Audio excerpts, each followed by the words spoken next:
Hey guys, it's Richie the WizKid here from the Best Darn Diddly Review Show, and I'm here to talk to you about PopThreads.com, your number one source for finding awesome nerdy t-shirts. Are you sick from not knowing what to wear when you go out with all your friends on the weekends? Well, don't have a cow, man. Go to PopThreads.com, and if you use the code Simpsons at checkout, you can save 15% on all your t-shirt needs. Hello everyone, welcome to the Best Darn Diddly Season 3 Finale Spectacular. Spectacular! This is a weekly podcast for anyone who loves The Simpsons or ever has loved The Simpsons, hosted by two dudes that grew up on The Simpsons. My name is Miles, better known as MrMostDaysOff, and this week we're doing something a little bit special. Instead of reviewing a few episodes like we normally do, we are going to be reflecting on Season 3 and all 24 of its excellent episodes that we got to review this season. We're gonna talk about what we liked, we'll talk about what we didn't like, which is actually a lot harder to find, and we'll probably talk about a lot of other bullshit. But before I get into that, let me introduce to you your co-host with the most, Richie the WizKid. How are you today, Rich? Absolutely, positively good. I'm excited to reflect on seasons past and to broaden the horizons for a good future that's about to start here. But we're going to be getting into that here in the next little podcast, so I'll throw it back to you, the man, the myth, the monorail. It is Miles. It's a little flash forward that's there. Called foreshadowing. Yeah, that's called foreshadowing. Exactly, folks, right exactly. there. Yeah, nice. Nicely done. Yeah, so we're gonna, like I said, we're gonna change it up a little bit today. We're gonna do our top 5 like we've always done for the previous seasons. We're gonna actually, I've worked on this for basically the entire last week, changing and scratching and writing and rewriting. And Richie said, "Oh shit," when we got on Skype today and was like, "I forgot to do my top 5. Give me 2 minutes." That son of a bitch. No, when we finished our last podcast, I have my little handy guidebook here that I always reference. The Simpsons, a complete guide to our favorite family. And I told you this last week when I sent you my audio file. I said, while it was downloading, I flipped through the entire season and on my hand counted what episodes I really liked. So I already had all the episodes down, and I actually thought of the order a week ago. But, a lot's happened in the last week, so I completely forgot about it. And I just needed a minute to write it down. So I flipped through one more time just to make sure. And I was like, yeah, it's for me, the iconic episodes aren't always my favorite ones, but in a lot of cases, a lot of the iconic episodes are, and it makes it a little bit easier because it's what you remember, what I remember as a child. Most of the episodes on my list are my favorite episodes from my childhood, and that's why I remember The Simpsons so fondly. But some of them aren't going to be on my list because when you get to look at them a second time, you notice these little quirky things you didn't notice at a younger age, and that can change the order up a little bit, but for the most part, in general, it stays. At least 3 of the episodes are ones I could have told you before we started the season that those were going to be on my list. Sure, and speaking of iconic episodes, this season is just chock fucking full of them. It almost is hard to find an episode on this era of The Simpsons list that isn't considered an iconic episode at this point. It's definitely getting heavy, which that brings up, we're going to go ahead and announce that right now. We're going to make a little bit of a change up going into Miles is fired season because each and every yeah, I'm done. Fuck you guys, I'm going home. Screw you guys, I'm going home. In all seriousness, it just comes down to logistics of this because every single episode is so fucking good that we're talking about each individual episode for almost an hour, sometimes more. So starting with season 4, we are going to be switching it up and just doing 1 episode per podcast, which will give us a little bit more freedom to dive in and tell more embarrassing stories about ourselves that relate to the episodes and just break down all of the jokes, which, by the way, we'll talk about that too. The jokes per minute that we're getting to is just getting absurd. It's like we're trying to watch a joke machine gun. They hit you so hard and so fast you can barely keep up, but it's not overwhelming. It's just perfect. It's this perfect storm of 90s comic gold. And I know that a lot of you enjoy the 2-episode format, and so do we.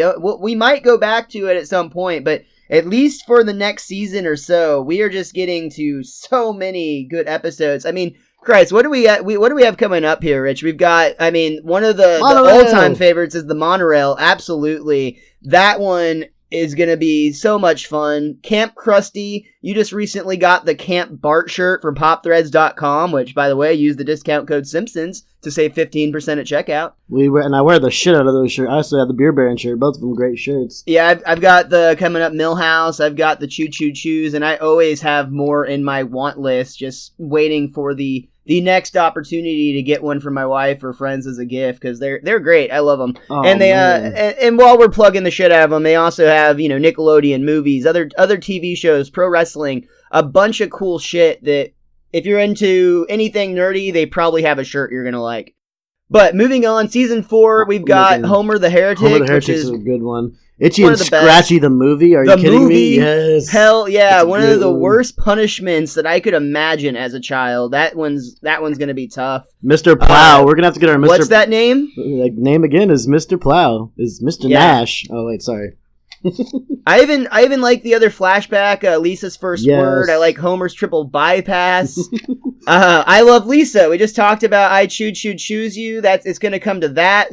Whacking Day, absolute classic. And you know what? A lot of people will talk shit about this, but I'm going to say that I fucking love the clip show that they do in season 4. I think that shit is hilarious, and I used to really enjoy when that came on. And it kind of trolls you, because it gives you some false trivia that I truly believed as a kid, and found out later in life it was just a joke. You didn't even see a brother from the same planet.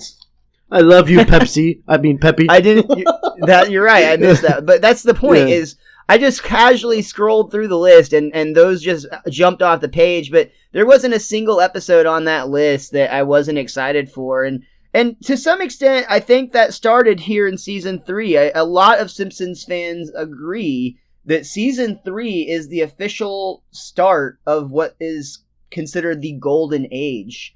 What do you think about that? How do you where is your opinion of the golden age, at least from a starting point? Where do you think it kicks in? Honestly, man, I don't think it's started yet. As I remember The Simpsons, there was in my head at least, there was a good change in the way the episodes look. And to me, it's when it started looking a little better animation-wise. And I thought it was going to be this season, but as we watched the episodes, I thought there were a few episodes in there that started looking better from an aesthetic standpoint, but it just, at the end of the season, I felt like it kind of went back towards season 2 a little bit. And for some reason in my head, as a child, I just remember there's a point where the show starts looking crisp, and then you've got the jokes in as well. And to me, that's got to be the golden age. I mean, it's got great material already, but we're talking about an overall polished thing here, and I don't think it's quite there yet.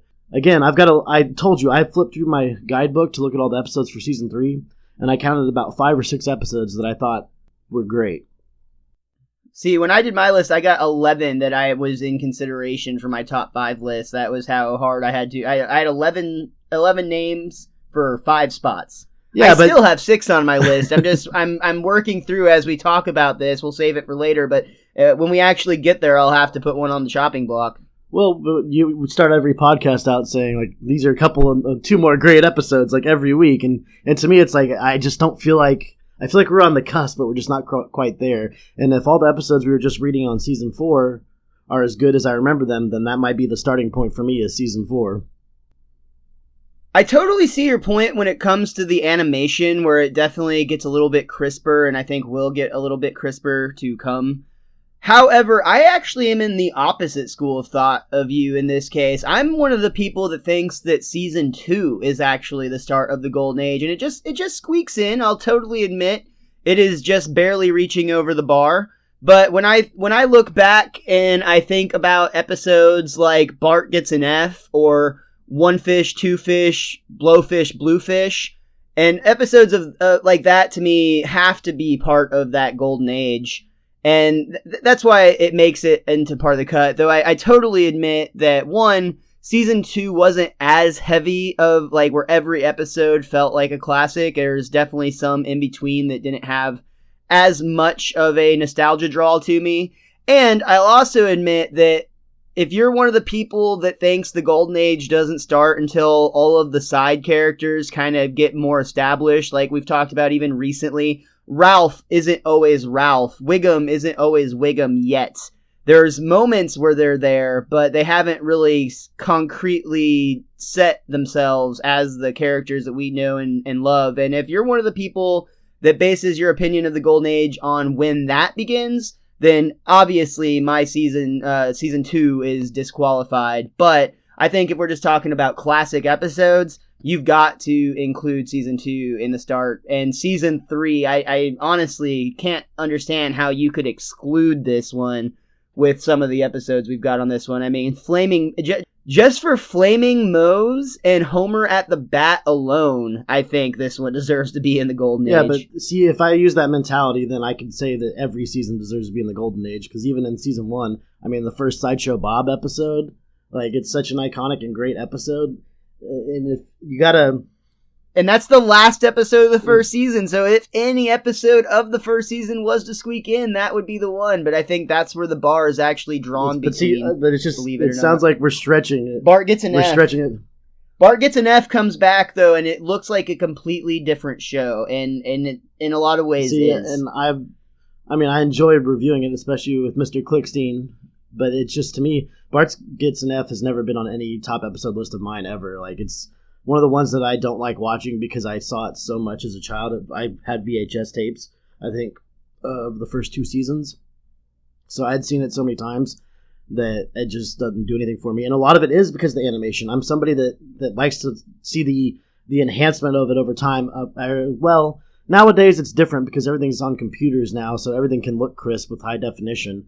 But, I mean, you know it. When you see The Simpsons, and you see it probably, I mean, it might happen in season 4. Again, I'm not trying to jump ahead because I haven't been watching episodes in order just as they appear on TV and then in order when we review them. There's just a moment where the episodes look a lot more vivid and bright, and then you pile on the fact that they're zinging all these jokes at you nonstop, and then still have the little sweet moments like with Itchy and Scratchy, the movie with Homer and Bart at the end. To me, putting all of that together is what makes the Golden Age of The Simpsons. Like, literally, golden. The episodes look brighter. Like, it's just, to me, you can't include everything, or else then you have nothing. I'm with you on that, and that's why I exclude season 1.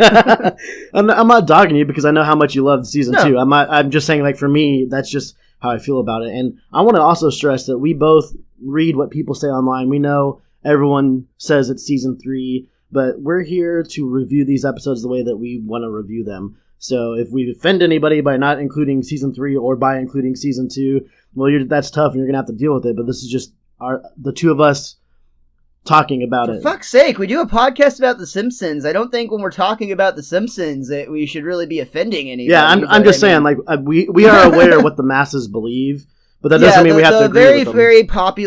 The very popular opinion is that season 3 through 8 is considered the golden era. That's where the majority of consensus lies. But there are many people that stretch that in both directions. I've seen all the way listed through starting as early as season 1, which, like I said, personally, I think is a little bit of a stretch. And I've seen many people who think 2 or 4. I don't know many people who don't include 4, to be honest. I feel like almost exclusively 4 is the end cutoff for the start. And again, the vast majority, season 3. When we get to 8, that's where I'm going to be a lot more curious about this, just because, I mean, it's going to take more time to get there. But I truly believe that the show is better for longer. Many people consider the episode where Skinner turns out to be whatever Tarzarian is.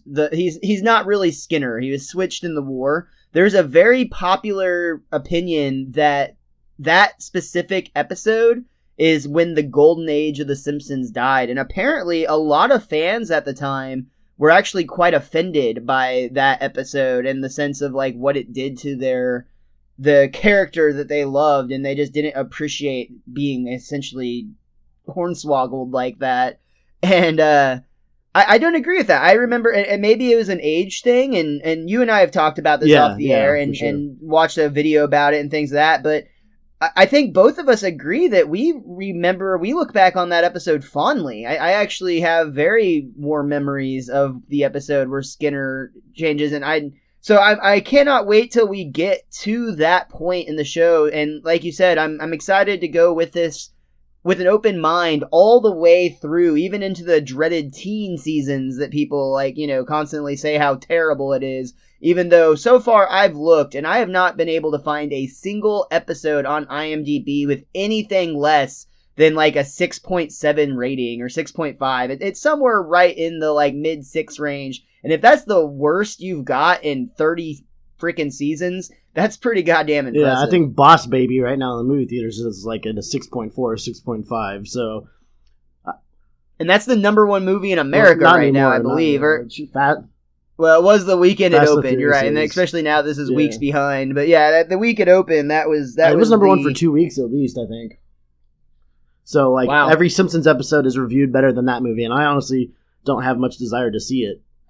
True, I'm with you on that. I know Alec Baldwin is the greatest actor ever, but you're fucking up my segue, Richie. I wanted to talk about seasons so that we could move over to this article I found on splitsider.com.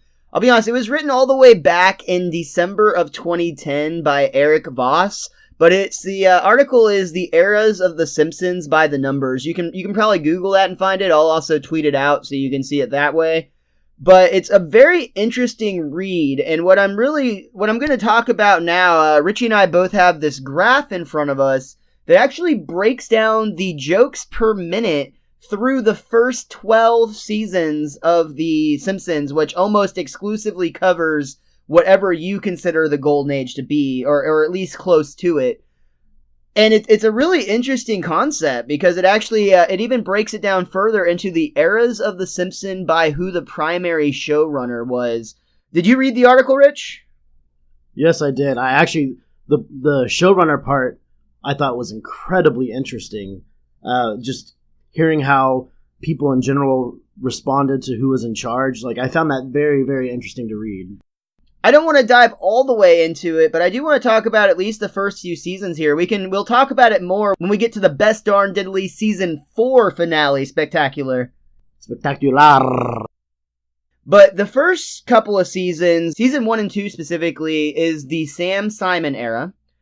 Season 3 and 4, though, the blue bars on the graph is where we're going to really talk about today, and that's the Al Jean and Mike Reiss era. And, oh boy, if you are a Simpsons fan, then this right here is possibly the dream team in terms of people that you want running your show. Agreed. I have nothing, you put it perfectly. I found it interesting that the way the graph reads, though, it's actually, so Season 1 is 4.4 jokes per minute, 5.7 in Season 2, a significant jump this season, and we talked about how tiring the note-taking was, and this is why. This season we had 7.1 jokes per minute. However, Rich, I've got bad news for your writing hand. Next season, Season 4, has the most jokes per minute at 10.3 until we get to Season 12. And honestly, that is where I don't necessarily agree with everything the writer of this article says. That's a lot of jokes per minute, and there's going to be a lot of great jokes in there, but the purpose of the article, not to get ahead season-wise, is trying to say that even the later seasons of The Simpsons, if you measure them by jokes per minute, is even more so than it is during the Golden Age. The writer of the article is saying that The Simpsons are still funny, is essentially what they're saying, and it was their own scale on how they said what is a joke and what's not. But my thing is, just because you have more of something doesn't mean that it's better. It's the sequel trap of movies. Oh, this is absolutely the issue of quality over quantity. Exactly. Yeah, you can, just because there's a lot of something doesn't mean it's better. But I will say that from everything I remember, and I optimistically look into Season 4 thinking that these are going to be 10.3 very quality jokes per minute going on in this next season. Yeah, but they also throw in the visual gags that you see in the background, and there's a lot of other things. Again, it's a great read. It's a great read. I'm sounding like I'm harping on the author, and I'm not. I think it's very interesting. No, really good. Very interesting article. I recommend every one of you that's listening find it on our Twitter. Like I said, we'll have the link for you, and give it a read through while you're taking a shit next time, because it's about perfect for that. Yeah, it is. My only other complaint about the article is I wish it would have gone beyond Season 12. And again, it was written 7 years ago. So that's just the author writing it at the time they remember everything. And I mean, you rewatch 12 seasons and you're calculating jokes per minute. I mean, with 30 seasons, it's almost impossible to sit down and do that. So, but for what it's worth, all the way through those 12 seasons, we will not see a dip back to the 7.1. As many jokes per minute as this season had at 7.1. That is the lowest per joke minute rate all the way through season 12 at least. And again, as the author alludes to, the jokes do not actually slow down going on into the future. Arguably and questionably, we will open-mindedly explore the idea that they could lower in quality, but we don't know that yet until we get there. Exactly. That's well put. So for all you super smart people out there that are thinking, I see what you guys did there. Yes, this is playing into us discussing only doing one episode a week. We need time to... Oh, we're totally justifying ourselves right now. That's absolutely the case. Yeah, well, I mean, it is what it is, so... Dude, as the one that edits this shit, it's just getting unruly. I mean, when you think about it, takes so much longer to edit than it does to listen, I assure you, for anyone who doesn't know. And, like, I'm looking at some of these 2-hour conversations, plus... And as much as I love chatting with the Wrestle Nerds, my God, that was a lesson and test in patience and goodness. That was fun, though. We can't wait to have those guys back on the show. Damn those Canadians. Probably for far less good. Can you believe those pricks had the nerve, the gall to ask for the monorail episode? And I was like, you guys already got the homer at the bat. And you just think you're going to fucking just hop from season to season and just grab these top-notch episodes left and right? You know how hard it was for me to let other people sing on our show? It's one of the best songs of all time, and I had to give up parts of that? No, but in all honesty, shout out to the Wrestle Nerds. And you know what? While we're at it, shout out to all of our great guests this season 3. We had so much fun. We're going to have a lot of them back on the show, and many more, we assure you, but... All the way back early on in the season, we had a repeat visit from Dr. Andrew Briseño. He's our show's resident Mexican, and we love the guy. Can't wait to have him back on the show. Or Native American, depending on what he's feeling that day. What's a moida? Love you, Andy. Love you, Andy. We also had German Carl Zolke. Man, what a blast. And, like, that dude was, like, born to come talk about that episode of The Simpsons. He a German poet major. I don't know how I meet these people, Rich. I know how you meet these people. Hey. You might... No denial.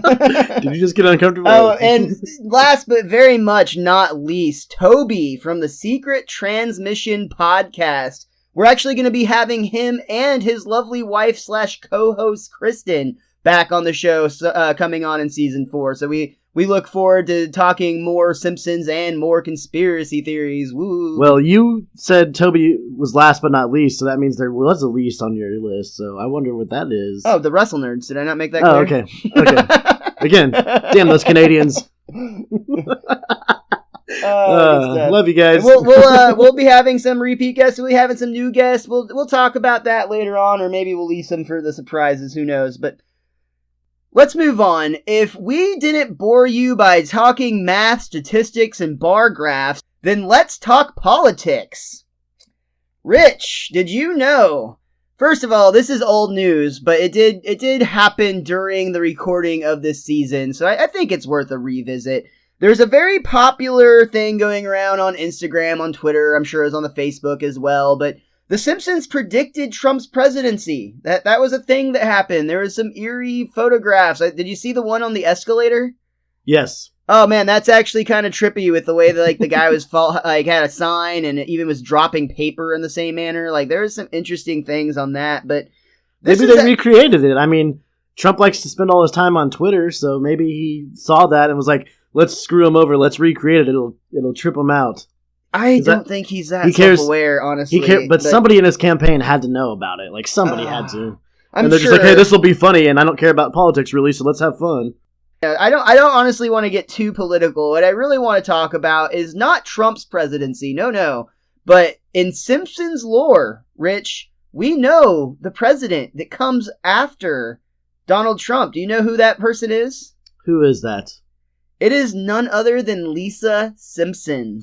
in the flash forward sequence, we see her as president, and it actually has a scene talking about the fact that Donald Trump left her a huge deficit to deal with, and this was in the year 2020, which chronologically would line up with our real-life elections, and that has caused something I've seen that honestly worries me a little bit, but I love the idea of it in spirit. I worry of the possible backlash it could, in real life, cause, but there is actually already started a write-in campaign for 2020 for Lisa Simpson. And my worry on this is why I think that's hilarious. Oh my god, if it actually happens, it's gonna be like the next Brexit or the next Trump presidency. It might be a fucking real big disaster. It could be like a big problem. No, it can't be. That's not how the system works. Do you think any Republicans or Democrats that are in places where they're going to be voting for the masses would ever write in Lisa Simpson? I'm just saying that the people that might actually affect the next election, like let's say it's a real tight race, and instead of having people actually choosing a responsible choice, we could have hundreds of thousands of people writing in Lisa Simpson, which is essentially a wasted vote for a arguably really great joke, but at the expense of a very important decision. Yeah, it's just the Electoral College will never let that happen. And honestly, if the masses wrote in Lisa Simpson in 2020, I guarantee you all the Republicans, even though they bitch about Trump all the time, would just reelect him and would be stuck with him for another 4 years. I think an interesting thing is, like, do you see a lot of similarities in the look and the policies, and not the behind-the-scenes stuff, between Lisa and Hillary Clinton? I mean, I wouldn't be surprised if she re-ran. And people try. I wouldn't be surprised either, and I want to make it clear, I'm not concerned that Lisa would actually win the election with a write-in vote. The laws on that and the fact that some states don't even allow them, right. I don't think it's really viable. I just think it could legitimately. There are enough people on social media that get affected by these hashtags that get started that also are Simpsons fans, because The Simpsons is fucking everywhere, that they could legitimately be like, oh my god, that'd be so funny, we should vote for Lisa. And again, I don't think she'd actually win, but I do think it could take a legitimate chunk of real votes away from a real candidate. And that's the part that concerns me. Or it's just all the people that didn't vote last time actually voting. I'm far more concerned by the fact that in real life, Kanye West has stated that he is running for president in 2020, and while he's denying it, it seems like Mark Zuckerberg is all roads towards a presidential campaign. So we could literally have Zuckerberg versus West in 2020. What has our country come to? We won a Lisa Simpson and we're stuck with the Ralph Wiggum. Oh, that's the perfect way to say that. Oh my god. Save us, Lisa. You're our only hope. And Zuckerberg, I don't know any of Zuckerberg's behind the scenes stuff besides what I've seen in the Social Network movie. You know what I know most about him is he's the villain of the Social Network movie. It was actually a really good movie, I thought. And I agree. I like that movie a lot, but it does not paint him in a great picture. That doesn't mean he's not a smart businessman and he knows how to maybe run things a little bit better, and it's not just all self-interest. I think I should run for president in 2020, and it's going to be on the no fucking bullshit policy. We're just going to stop doing stupid shit, America. Weed, it doesn't hurt anybody. It's no longer illegal. So that means we won't fill the jails with people that haven't been criminals for any reason other than smoking or, having a good time. Speaking of jails, they're no longer going to make money off of prisoners. Hey, you know what? Fuck it. Miles, MrMostDaysOff for president 2020. I'm making the announcement official. I will say this, though. If Lisa somehow manifests in real life, I will absolutely bow down and get out of the way. So I will concede so that we can have a strong female leader like a Lisa Simpson. I totally admit she'd be better at it than I would, but I can't be worse than what we currently have. The no bullshit party. I'm starting it right now. I think if Lisa Simpson won the presidential vote, then it would be like all the writers have to jointly run the country as the president. So if you have all the writers... Hey, Conan, that means Conan's at the table. I'm totally cool with that. That would be fantastic. Conan 2020 all I can live with that. I can live with that. That's my obvious issues with everything you just said is the checks and balances system would immediately shut down everything you tried to pass, which is the issue at hand. And the concerning thing going forward in the politics behind our country. If we could just get a candidate, like a crazy person like myself who just wants to end the bullshit, and if we could just get rid of the Electoral College, that would fix so many issues. I don't think it would, man. I think we'd still have all our basic issues with everyone in power. We'd still have many problems, but it would at least help. It would at least help. I just watched the new Last Week Tonight with John Oliver, and I don't know if you saw it yet, where they talk about the upcoming France presidential election is very concerning. I did watch that. Very concerning. That's such a stupid system to have the person with the most votes win. What are those? It's in 2 rounds. Like the first round had 12 people, and they. Yeah, I think it was 11, but it's essentially the 2 that get the most votes then go head to head in a secondary round. I know that's baffling and confusing for all of you, but it's. I kind of like it. I love it. You know, I'm being sarcastic. I know you are. It's so simple and so easy. Why don't we have something like that? If French people can do it, for fuck's sake. I'm somebody that believes that the way the system is set up in our country, it was made to work, and we're at a turning point in our history where there's people that are using back channels and all these other ways to rig things to where the people in power are going to stay in power. And I'm talking on both sides of our parties. And the Electoral College, I actually think it is set up in a smart way, but just there's people that have been placed that aren't speaking for the masses. I think the system is entirely outdated, but yeah. I do know that we can both agree on this. We should not have a worse political system than a country of people that doesn't realize that hot chicks look hotter with shaved armpits. Yeah, they're just all drunk on wine, so it's not, they don't pay attention to And Americans aren't? The best wine in the world comes from France, right? Like that's the only place. Of course. We're buying it from them, but we're just as drunk as they are, Rich. I'm just saying, don't give them that advantage. Well, that's the only place that you can actually call wine champagne, is if it's from France. I learned that last night, actually. It's the only place you can call champagne, and it has to specifically come from the Champagne region in order to be. Otherwise, it's just a sparkling wine. There you go. You drunk asshole. That's some sophisticated drunk assholery right there. There's something we actually haven't really talked about, man. What's that? We haven't talked about our overall impression from Season 3. We've gone over a broad range of everything, but we're here as the Season 3 finale, and we barely talked about No, not just the finale, sir. This is the best darn diddly Season 3 Finale Spectacular. But we haven't actually talked about Season 3 in depth. Well, I guess we are getting to that. As usual, we went off on 15 different tangents. I want you to start with what were your overall impressions of the third season, especially compared to the first 2. I feel like the show is starting to get more polished, because I talked about that in reference to the Golden Age.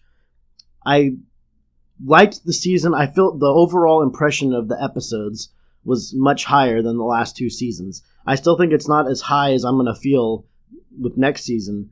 I still feel like there's a chunk of episodes that were on the lower ends, but you're starting to see the characters get fleshed out a little more. Wiggum is finally Wiggum, I feel like. His son's not close yet, but Wiggum got his hair color changed. He's using the same stuff Marge uses, I guess, to keep the hair color blue, and he's starting to act like himself. It's just, you're starting to see the cohesiveness of everything they've been setting in place from the previous years. And you also had returning characters. I mean, Sideshow Bob and Herb got whole other episodes, so you're starting to feel like there's groundwork to stand on now, finally. It needs a little bit more polish, and then I'm going to be right there where this is it. This is the stuff I want to see over and over again. And then a few very standout episodes in this season. I agree with a lot of what you said, and I think that I feel even maybe a little more strongly towards it, because I think that, again, this is definitely Golden Age, no doubt. Just right off the get-go. Even one of the lower rated episodes of the season is Mr. Lisa Goes to Washington, the second episode, and I thought that was phenomenal. Honestly, that was even in my top 11 when I went through it. Wow. Spoiler alert, it's not in my top 5, but I really, that episode it's stuck out. It's an honorable mention for you? Kind of. It's something we've talked about a couple of times, actually twofold. One is the expectation factor, where we have these memories of them as a kid, and it affects the way we enjoy them now, but also just that. I've said it before, I'm sure I'll say it again.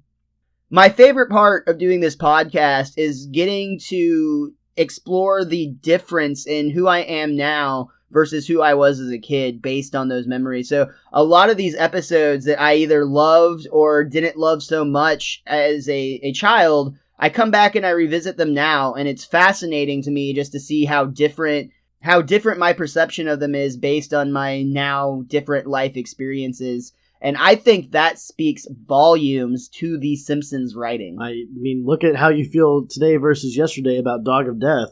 For me, it's with things I've gone through recently. I wanted to my dark horse for wanting to put in my top 5, and I knew I wouldn't. I just had the thought was the Like Father, Like Clown episode, just from what I've gone through with the loss of my dad recently.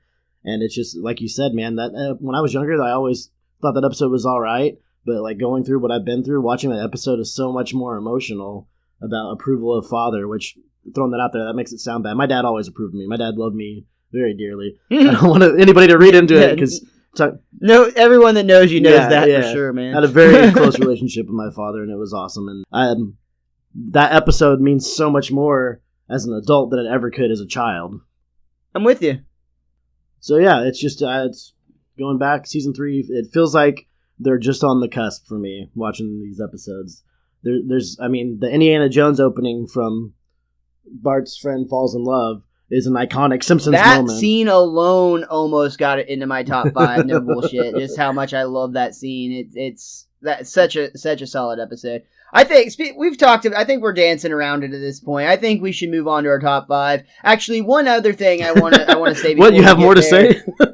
just one. A few weeks ago, this is just a total random thing. I came across a YouTube video by total chance, but a few weeks ago, I had mentioned on the show, I talked about the idea of Pepsi points and how there was this scandal or this thing back in the 90s where they had an advertisement where they were giving away a Herringer jet for, turns out it was 7 million Pepsi points. And there's actually a YouTube video. It's on the channel Today I Found Out, which is a great channel. It just goes into like the history of all these random events. And they happen to do a video on that very incident that occurred. Very fascinating, and it turns out I was right. That actually was a thing that happened. It wasn't an urban legend. It really was a actual case where a guy, essentially the way that they had it, there was a way with Pepsi points where if you didn't have enough points for something, you could pay a X amount per point. And this guy figured out that they had vastly undervalued that Herringer jet. So he actually got with a team of investors who all chipped in so that he could send the appropriate money to buy that jet at a fraction of what it was worth. And it's this big scandal where it went through the courts, and Pepsi, of course, was taking the stance that anybody could see that was just a joke. But it's really interesting because he actually tried to use the fact that they were specifically targeting the Pepsi Next generation. And his whole argument came down to no judge could make the determination that a Pepsi Next generation person wouldn't reasonably consider that. So they were actually trying to fight to get a jury of nothing but young Pepsi Next generation people that commercial had targeted. It's a really interesting case. And since I mentioned it, I just happened to come across it. I thought I'd bring that up. Today I found out on YouTube the time Pepsi almost gave away a Herringer jet. Anyway, that's enough stalling. Let's get to our Did you our say top 5 stalling? breakdown. That's Family Guy joke.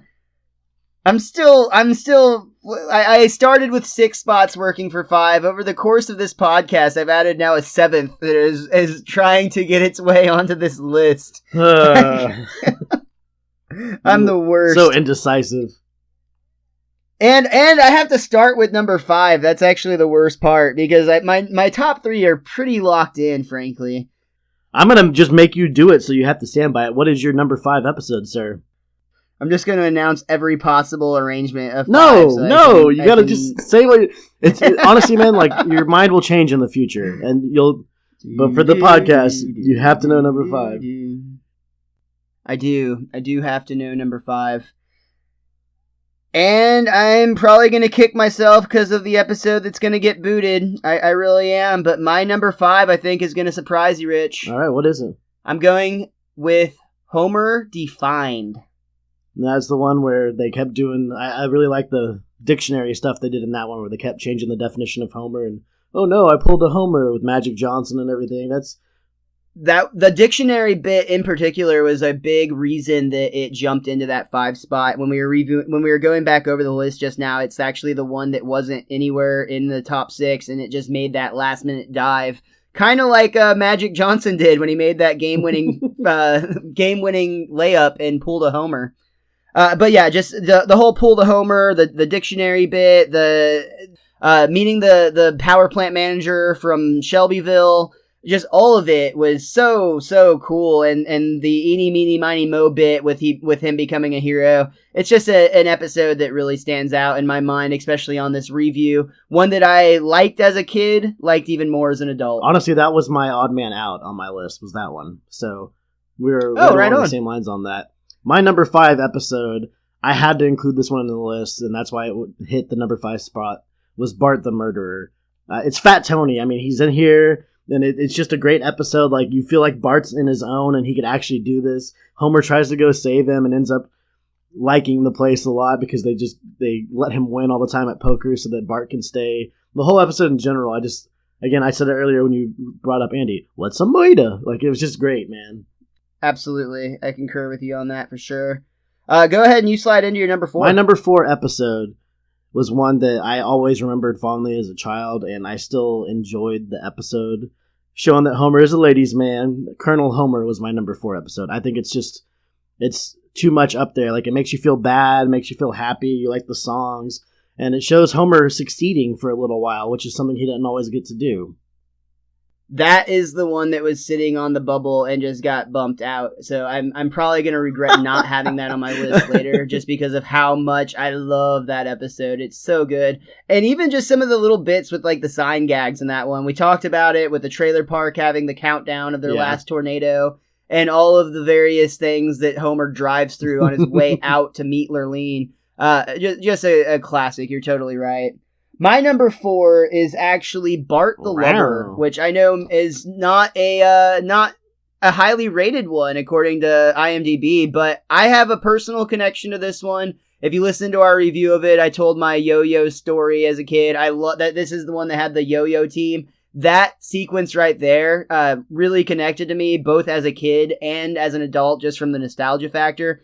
But more importantly, especially now, reflecting on it as an adult, I think this is an episode that really, really let us into Edna Krabappel's world. Before that, she was just kind of the town slut, but now we actually see that she's a woman. She's not just, out to get I mean, she likes the dick, don't get me wrong, but she also is a real woman with real feelings and real emotions, and this episode was so great. Bart's emotional ride where he, kind of let his prank get out of hand, and you can see the way that he realizes he's done wrong, and I like that. I like when Bart gets those lessons, not from getting in trouble, but his actions have consequences. Just feeling he has guilty. To respond, right? Like his own internal conflict more than the actual punishment. Yeah, and he has to respond in a much more meaningful way, which makes that act even greater. That he learns something and he puts it into play immediately in a very positive way. Absolutely. And just beating that one out for me, I had Bart the Murderer, because goddamn Fat Tony is a riot. Great time talking with Dr. Andrew Briseno on that episode. And I did not remember liking this one as much. I just didn't really remember it that well. But watching it now, man. Wait, so you said Bart the Murderer was your number 3? Yes. What do you got at number 3? Number 3 is an episode I went back and forth with where I might have put this one at number 4. But I kept it at number 3. Probably the most iconic episode of the season, Flaming Moe's. I mean, what can you say about it, man? It's a staple in Simpsons lore. People bring it up all the time. The Cheers references, everything about it. Flaming Moe's just a lot of fun. And the fact that Homer is almost rich and then he takes it away because he's so upset with Moe, and it's just like, oh my god, the reset on that one's just like, no! I couldn't agree any more. In fact, that's why I have it at my number 2 spot. All right. This is where we're getting a little different here. I'm honestly shocked because we're pretty spot on with each other, and I thought this season we were going to have a little bit more difference in our top episodes. My number 2 spot was Brother, Can You Spare 2 Dimes? It's hard not to like the Herb episodes, even though Donkey Herb for the win, even though I even bring up the old memory of like that one little moment where he's talking with Maggie alone, where he gets a little devilish to me, and no one else has ever seen that. I remember talking about that on that episode, and I didn't remember it being that way, but I think it's interesting that you see it like that. I always have, but it's so funny though, like hearing Danny DeVito's voice come out of the baby monitor. I want what the dog's eating. Like it's just, it's great. I love that episode, and that was one of my bubble episodes, but it did not make the top 5, mostly because I think his first appearance was slightly better. I think that his second appearance is great, but you can't beat Oh Brother, Where Art Thou? It's a prolonged reset, technically. Maybe that's why they brought him back, is because they wanted him to be where he was. I have a feeling we're not going to be far off on our number 1, but I'll let you go first. Your top pick for the season. Saturdays of Thunder. No, I'm just kidding. Nice. I'm just kidding.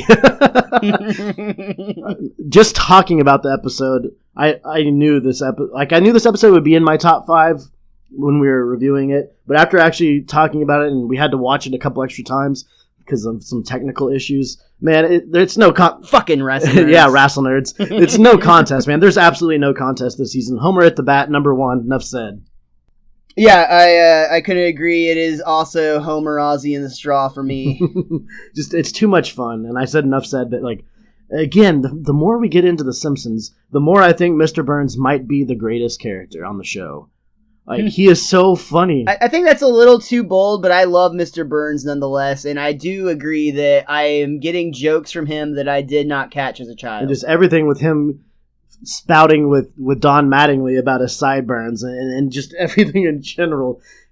He's a character that can do all these quirky little things that are so outlandish and over the top, but he's said with such pinpoint precision. It's just, he's hilarious. And, of course, Homer getting hit in the head with a baseball to win a game is funny, too, even though it's about concussions. But he's unbreakable, so it's okay. The one that I really like that I had not caught the last time is, I think it was Ripken from the Wrestle Nerds pointed out that he's actually, who was it? The one that's, like, obsessed with tourist attractions. Ozzie and Smith? He goes to, like, Ozzie Smith goes to the Springfield Mystery Spot, and then he's like ends up in like this vortex, and then in the team photo, he's kind of like half in. I half pointed that out, like sir. This... Oh, excuse me. Then I did not mean to take credit away from the WizKid. Once again, Canadians are trumped by Americans. Oh, and they could literally be trumped in the future. That's just kind of weird. Oh God, that's what he'll build next. the northern wall. Oh God. It'll just be keeping us out. What people don't realize is Trump is caging us in. It's not keeping anyone out. It's caging us in. And those people will still be able to get in, too. We need to get on Secret Transmission podcast and get the conspiracy news out there. Once again, save us, Lisa Simpson. Where are you in our time of need? You're our only hope. Well, sir, we've talked about our high points, and I know we're not going to agree on our low points. And I'll be honest, finding one bottom episode was actually more difficult to me than picking a top 5, as crazy as that sounds based on how much trouble I just showed that I had over it. But I'm honestly surprised you didn't have Start Graving Dad in your top 5. Another bubble for sure. In your top 5. Oh, huge disappointment that I wasn't able to put. I want them all to be in my top 5, Richie. That's just the way I am. I did have a really hard time with this bottom episode. I'm just going to spit this one out before I'm able to change my mind, and you're not going to like it, because my bottom episode for this season is Like Father, Like Clown. I totally agree that it was a very, very different watch this season with all the events that were going on in our lives, and it was emotionally heavy, and it was beautiful in a lot of ways, but it was also really sad. And it's one of the few episodes where the humor in the episode, while great, it does, even in the episode One Fish, Two Fish, Blowfish, Bluefish, where Homer's literally dying, they managed to handle the levity with a little bit better. And I like Father, Like Clown. I had a hard time picking it as my bottom, but as I look through this list, the reason I chose it is if I had to pick one episode not to rewatch, that would be the one that I would skip. That's interesting. I'll admit that episode wraps up a little too quickly. Like, things are resolved way too easily at the end with all the tension they set up. But it's just, for me, my least favorite episode, and I probably could have said this before we started watching the season, honestly. Like, I've never been a fan of the episode, and it's still down at the bottom for me, and it's Radio Bart. I was going to say, when you said down at the bottom, I thought that might be intentional. Yeah. And see, that was another one of my bubble episodes that I absolutely love Radio Bart. So definitely we're of two opposite minds. We have a lot of similarities in our top 5, but we are of two opposite minds when it comes to our bottom of the barrel episode, or in your case, bottom of the well. My thing is that it's just, the whole crying wolf thing is done in every show at some point in time, and my dad was somebody that always said this to me too, and I kind of took that on a little bit, even though with most sitcoms it happens in every episode.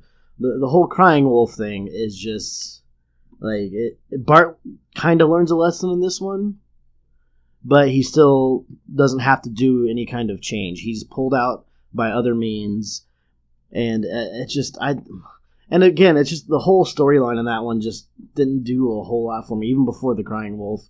Well, I do believe that the lesson learned there is if you commit to your prank long enough, you'll get to meet Sting. I can do without that too.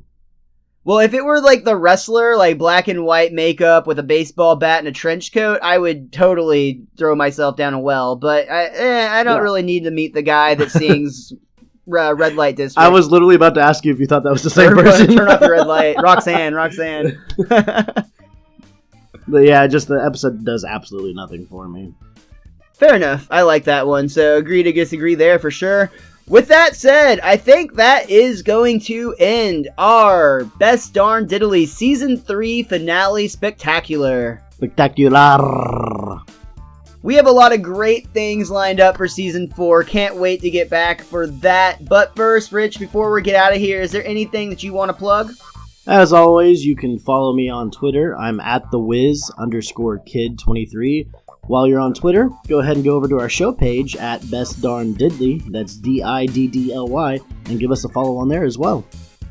Definitely, and you can follow me at MrMostDaysOff, again, both on Twitter and Instagram, and we would love to hear your top 5 episodes and your bottom 5. Tell us what episodes you liked, what episodes you didn't, what do you agree with and disagree with our rankings. Get on there and let us know. Always enjoy interacting with you guys on the Twitter machine. Other than that, we look forward. We're going to be back with a new format next week. Just the one episode, but it's going to be another good one, or at least one that I have fond memories of. It is Camp Krusty. Hail to thee, Camp Krusty. We'll see you next week.